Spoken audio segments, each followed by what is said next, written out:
So far this year, Warren Buffett has sold $28 billion worth of stock, and he's sitting on a pile of $157 billion. So what is the problem here, and could it mean anything for 2024? Could we be heading into a recession, or is this all a bunch of nothing?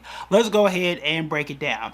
For those that may not know, Warren Buffett is one of the most famous investors on the face of the earth, and he is known for not selling. He is known for being extremely patient and extremely good at buying great businesses. However, there is a pattern to what he does, and what he does do and has done in the past is when he starts to sell, he likes to build up massive amounts of cash and then buy investments, buy stocks, buy companies when the world is basically falling apart, which has been his strategy. And this is exactly what he did in 2020. When the market started to fall apart, he bought everything for cheap, and a lot of that has paid off. Well, now he's starting to sell again. He's sitting on 157 billion, which I believe is a record for him.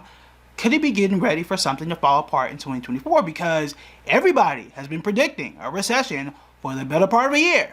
Didn't happen in 2023, and now they're expecting it to happen in 2024, and there is some evidence for this. So what is going on here? There are two ways to look at this. One, I could take a positive look at it and say, hey, this is not a big deal. There are decent reasons for you to sell. And then B, it could be bad. So let's first start off with the negative case, and then we'll end up with the positive case. So here's the thing. Money supply has started to fall. The definition of money supply is basically the amount of money that we have as a society. So what do I have in my checking account, my cash, all that type of stuff.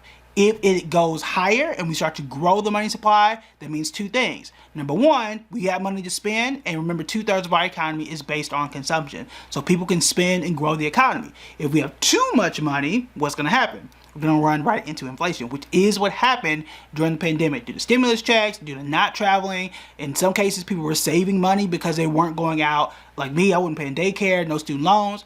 I had a whole bunch of money. Money supply was all off the chain, right? We had a record amount of savings, which meant that if something went higher, people were outbidding stuff for like tickets and, well, I guess not tickets because you can go outside, but you know, all types of electronic items, right?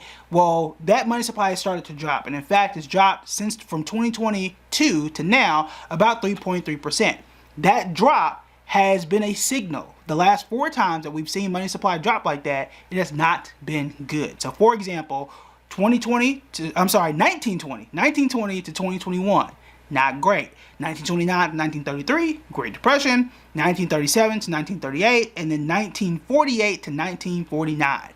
Those 4 times, including now, every single time that money supply has dropped by that amount, we have run into a very dire economic situation. There are some economists that say, look, this one is next. Now, the problem here is there's no indication if 2023 is next, right? When we only have a few more days left. Is it 2024, or is it just eventually, right? So that is a part of the negative case that history would say that yes, we are going to run into that. Now, because money supply has dropped, we have seen inflation drop.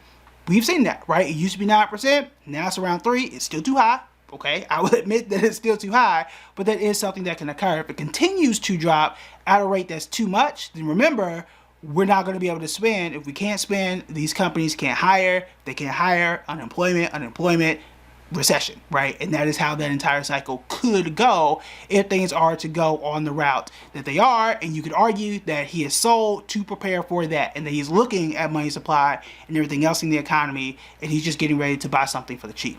That's the negative case. But what's the positive case? The positive case is he could just be taking profits. Okay, people sell all the time for a bunch of different reasons. I can't read your mind on why you would sell something. It could be you needed the money, you were preparing for something else, you were tired of it. It could be so many different reasons. Now, there's a reason why you would buy, because you think it's going to go up. That's easy. I can read your mind on why you think you would buy something, because you think that stock is good. But selling is very hard to figure out. Now, what we do know is he does own Geico insurance, and we do know that the insurance industry as a whole has gotten more expensive. You're probably seeing your car premiums or whatever insurance start to go up, which is one reason why inside our members only, I've covered a few insurance companies, Progressive being one of them, that, hey, they've started to go up. And we've been talking about those inside our members only for a few weeks now. telling you right now, it's $10 a month, you might want to be in there. Okay, we drop some gems inside our members only. In either case, he could be selling to kind of bolster that because costs have gone up. You might need that cash to go and take care of some of those things in those businesses. That's one.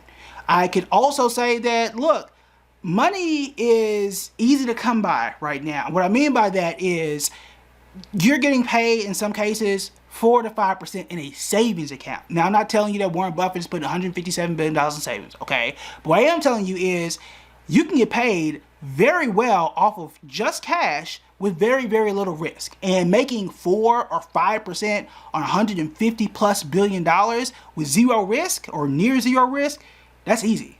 Why risk it investing in something that you don't know what's going to happen next year or the year after when you can get a near guarantee of 4 or 5%? He could just be doing that and say, look, I can get so much money by just sitting it here and not risking it than hoping that X, Y, and Z is going to pay off next year when I think something could be rocky. It could just be that. Okay, it could just be the insurance thing. It could just be I'm just sitting here and saving the money and just getting easy money for doing very little. Either one of those scenarios could be the case. But the main lesson is this. You should be diversified because I do not know. I have no real clue what is going to happen in 2024. There are a lot of cards out there on the deck that I could read that say, yes, there's a recession, and no, it's going to be the greatest year ever. It's also a presidential election. There are 2 wars going on. The American U.S. the U.S. debt has been downgraded. We could go into default. There's so many things out there, okay, both good and bad, but most of the things I just named were pretty bad. But in either case, you should be diversified, and I think that is the main thing. So what I would recommend that you do is, number one, prepare your money for 2024. We've done an entire video on the channel just last week on things that you should do to prepare regardless of where this goes. Okay, regardless of where this goes, good or bad. Also, there are some investments that you might want to check out for 2024 as well. The key here is to be diversified, because I'm not going to come out here and tell you doom and gloom, buy gold, sell everything else, is going to be absolutely terrible, which is what some people have been saying, Robert Kiyosaki being one of them, and he's been wrong for the past like 2.5 years, okay? Or you can, I can say, hey, everything's gonna go up, buy tech and nothing else, and things are gonna take off. I'm not doing that either. What I am telling you to do is be diversified and be ready for any scenario. Be prepared for everything. And whatever's going to happen, you are going to be much better prepared regardless. So if there's a recession, guess what? We already talked about what savings accounts work. We already talked about how you should be building your cash, what you should be doing on your 9 to 5 to prepare for all of those things, right? And we've also talked about if things are great or they go medium, right, then we already know what stocks are doing well and what stocks are defensive and what stocks pay solid dividends. You're going to be in the right places. But the only way that you're going to do that is making sure that you watch these videos next.